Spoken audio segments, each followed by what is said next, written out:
Hello guys, and welcome back to my channel. If you are new to this channel, please consider subscribing.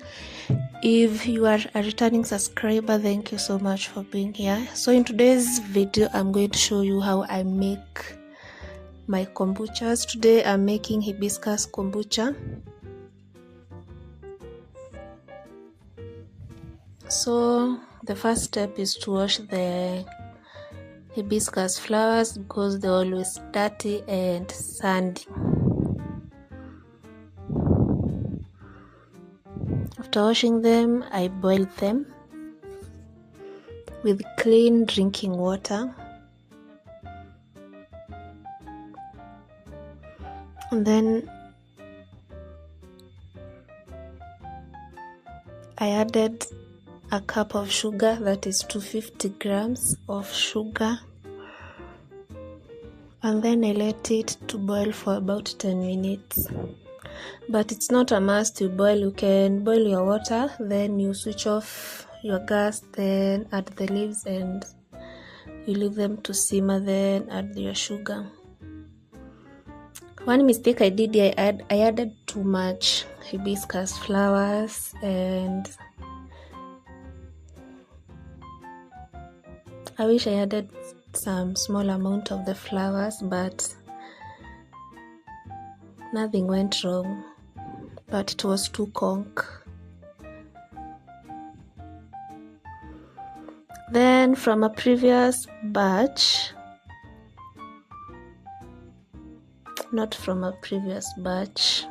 we'll get there, I gave it like 3 hours to cool down.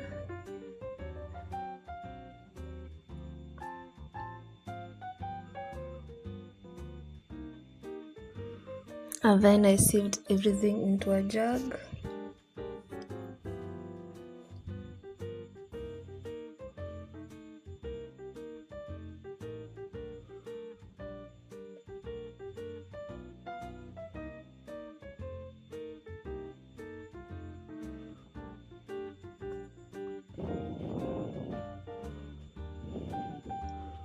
And then I poured my tea into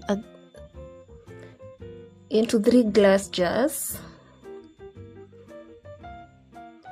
because you should brew your kombucha in a glass jar, not in a plastic jar, because the acidity will eat up your plastic. Then I added some water. The tea was too cold, so I added some drinking water, and then that drinking water I added it to the tea. Now this is called the Scooby. It's from a previous batch that I had made with purple tea, and I added my Scooby to my tea now, because this is hibiscus tea that I'm adding the Scooby. And then the kombucha from the previous batch, I left some small amount, then now I'm adding it to this new batch. And then I covered it with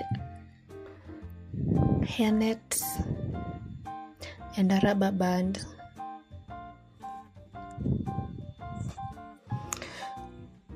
The reason why I'm covering it with a hairnet is I'm just preventing the flies or any particles from getting inside, and also to help my kombucha to get some oxygen, because it's going to need it for it to ferment. That's why you can't cover with something like the lid of these glass jars.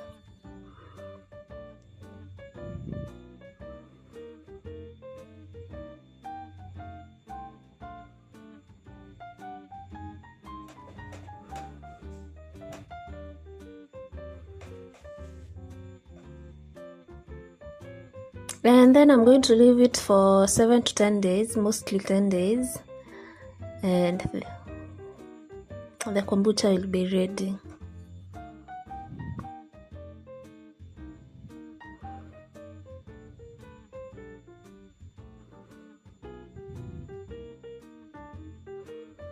Now this is the previous batch that I'm talking about. I made this using purple tea. You can see I had already drank half of it from one jug.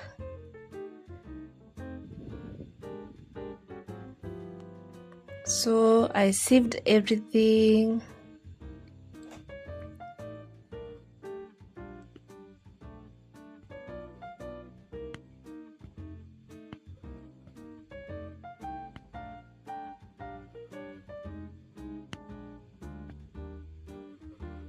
That's the scoopy.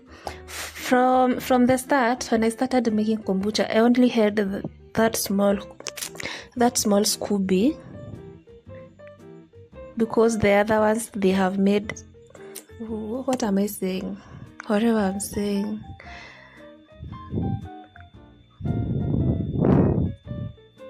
When I started making kombucha, I had no scoopy, so the kombucha made the scoopy for itself. If you want, you can rinse off the particles in the scoopy, but this time around I was not going to rinse, but I do rinse. So for this purple tea, it was going for the second fermentation, so I was adding some pineapples.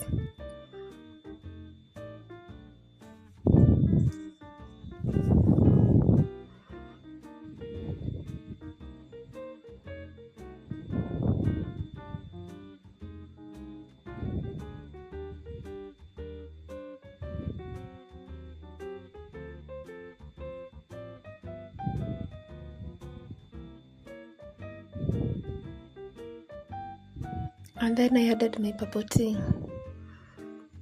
You can do any flavor you want. Most people do black tea leaves and green tea, but for me, I can't stand those black tea leaves. I also don't like the taste of green tea. That's why I opted for purple tea and now hibiscus. For this second fermentation, you can add anything, any flavor. You can add mint, orange juice, any flavor that you want. But the purple tea in itself, it's so good. It's like wine, but without the alcohol content.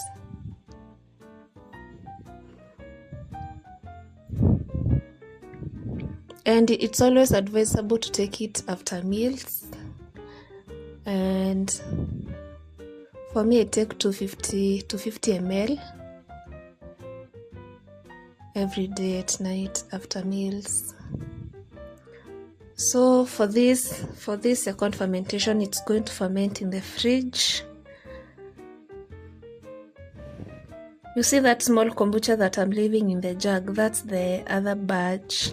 That's the kombucha that I'm going to add, that I added in my hibiscus batch.